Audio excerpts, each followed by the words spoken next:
Franck Ferrand raconte sur Radio Classique.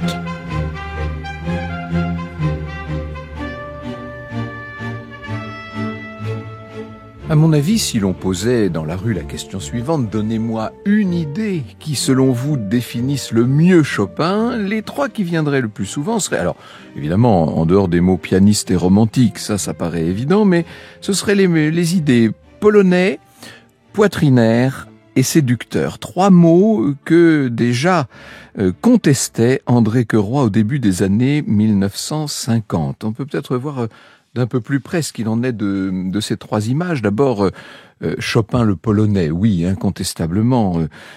Chopin est devenu une sorte d'emblème universel de la Pologne, où on le joue beaucoup, où on le fête beaucoup, en oubliant peut-être un peu qu'il a passé plus de la moitié de sa vie hors de Pologne, et c'est la deuxième moitié, la plus créative, évidemment. Du reste, comme le regrettait une de ses admiratrices, Chopin s'appelait bien Chopin et non pas Chopinski. C'était drôle, cette remarque que lui avait faite une de ses toutes premières admiratrices, d'ailleurs en 1831. Il portait un nom français. Alors, pendant longtemps, on a dit que ses ancêtres installés en Lorraine y étaient venus du temps de Stanislas. On sait depuis les années 1920 que c'est faux.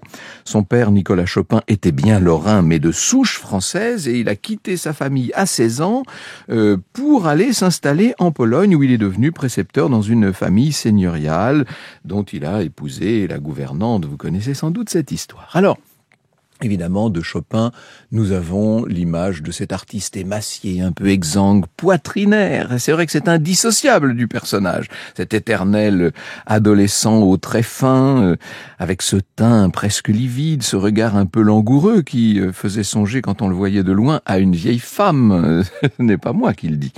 La maladie dont souffrait Chopin n'est pas une maladie imaginaire, hélas. Mais il est vrai que elle convenait à merveille au personnage romantique qu'il a fini par incarner, car il en a été peut-être après tout l'archétype, vraiment l'archétype. Et puis le séducteur, ça c'est la troisième image, sans doute la plus discutable, et là encore c'est un tribut qu'il faut payer au romantisme de cette époque. Il était incontestablement très séduisant, il avait évidemment toujours un essaim de femmes énamourées autour de lui, il a eu pas mal de passions, de passades, quelques amours de tête.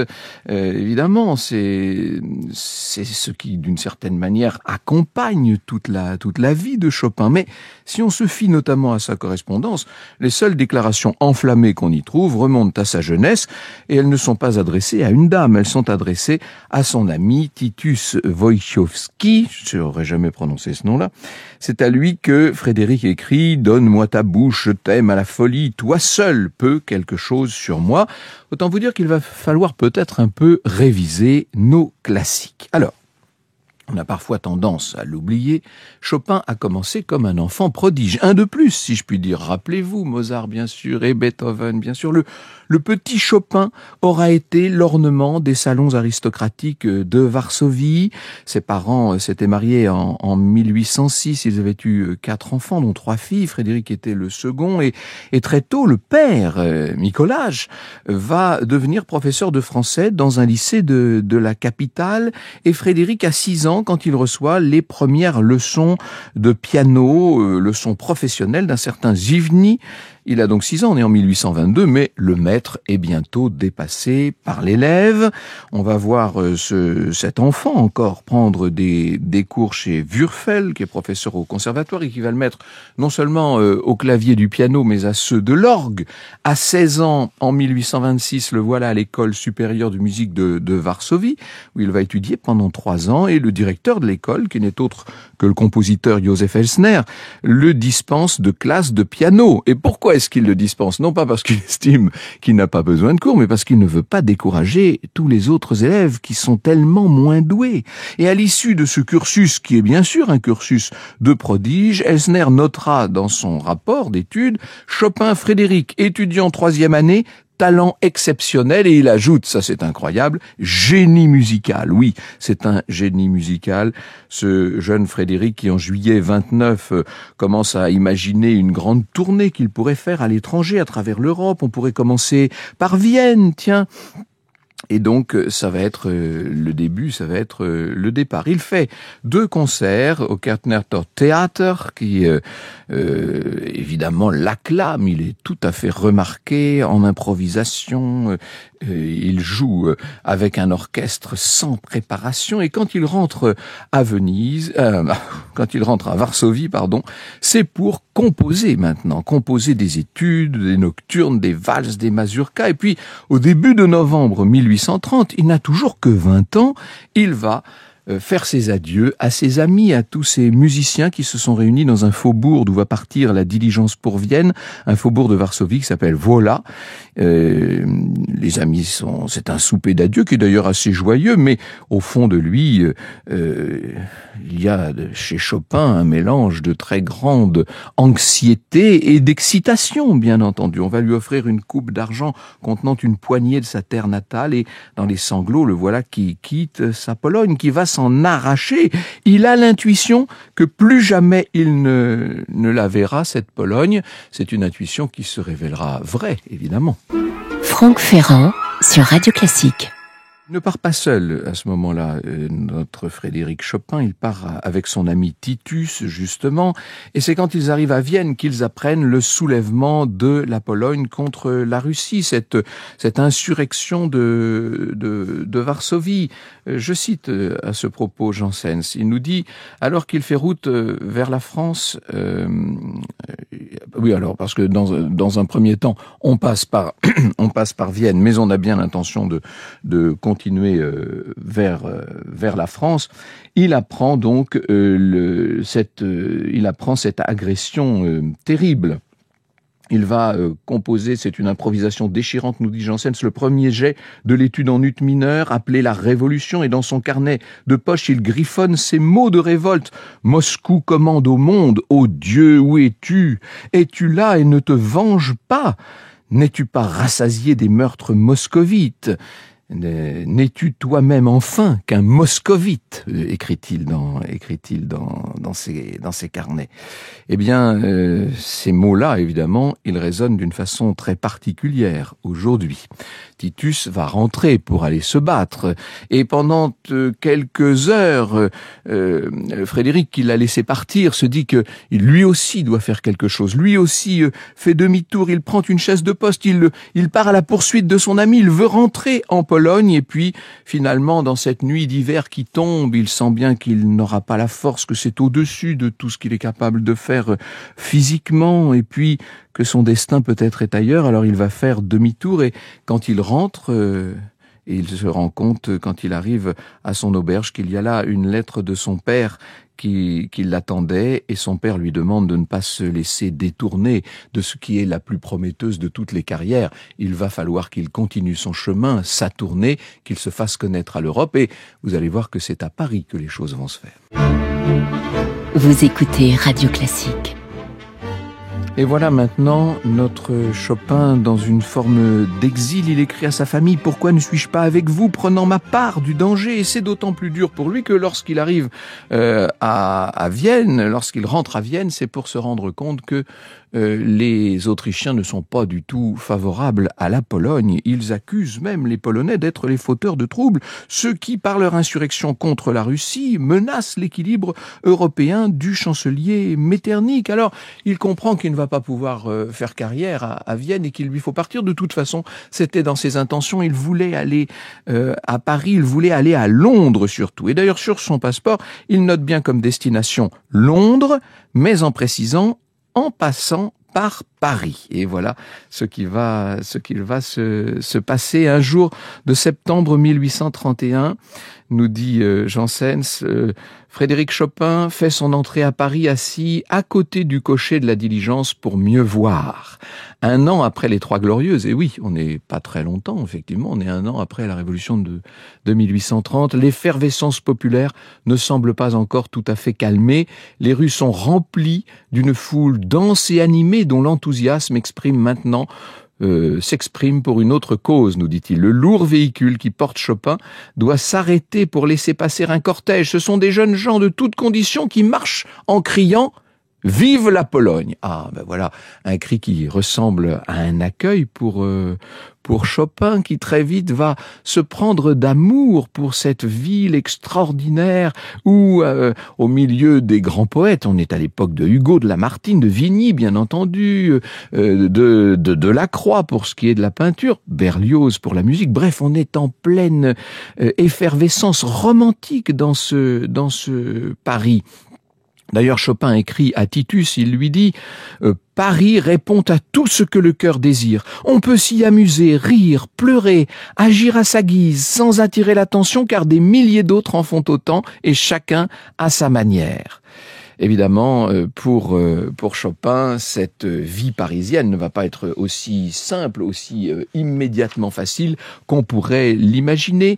Il a des lettres d'introduction, il va entrer grâce à ces lettres en relation avec le pianiste Kalkbrenner, très très très fameux, un petit peu compassé, vous savez, qui l'écoute et qui lui reproche de manquer de méthode. Il essaie de déchiffrer lui-même un des concertos et comme il n'y arrive pas, il se met à donner des coups de crayon dans la partition. Bon, voilà, ça fait partie des petites vexations qu'on connaît lorsqu'on est un jeune musicien, qu'on veut faire son chemin dans une capitale évidemment qui a priori n'est pas forcément accueillante, même si en vérité Monsieur Frédéric Chopin de Varsovie est relativement bien accueilli. Il va être bientôt connu grâce à un concert. Et alors, c'est là que je voudrais en venir, et c'est ce qui m'a donné l'envie de faire cette émission aujourd'hui. C'est sur ce concert, ce fameux concert qui aurait révélé Chopin à la belle société parisienne. Comme ça, du jour au lendemain, ce concert de février 1832 à la salle Pleyel aurait tout changé dans la vie de Chopin. Alors attention, on dit à la salle Pleyel.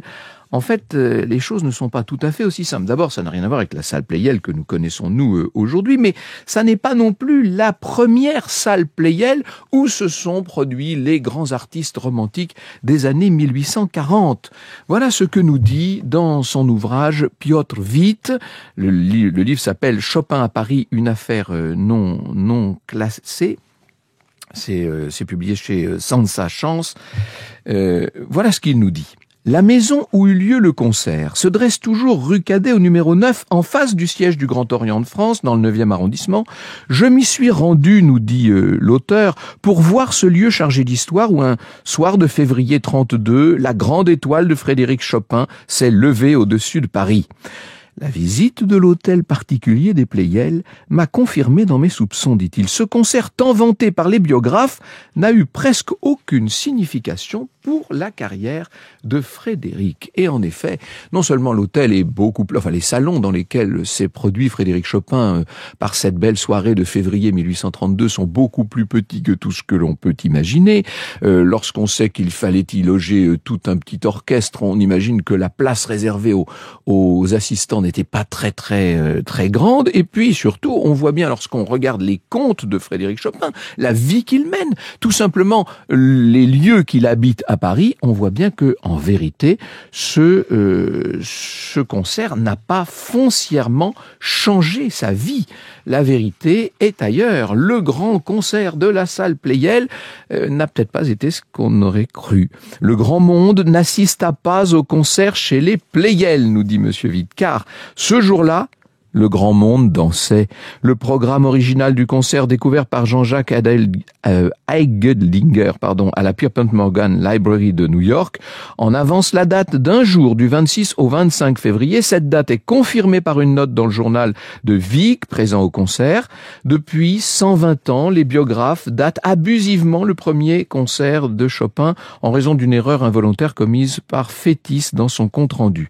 Les grandes familles polonaises étaient aussi absentes que les grandes familles parisiennes, et si elles étaient représentées, Sowinski, qui se contenta d'une remarque générale sur le petit nombre de Polonais les plus aisés, l'aurait noté. Si Frédéric avait pensé que sa présentation chez Pleyel lui ferait un nom et l'aiderait à lui assurer des moyens d'existence, il s'était fourvoyé nous dit notre auteur.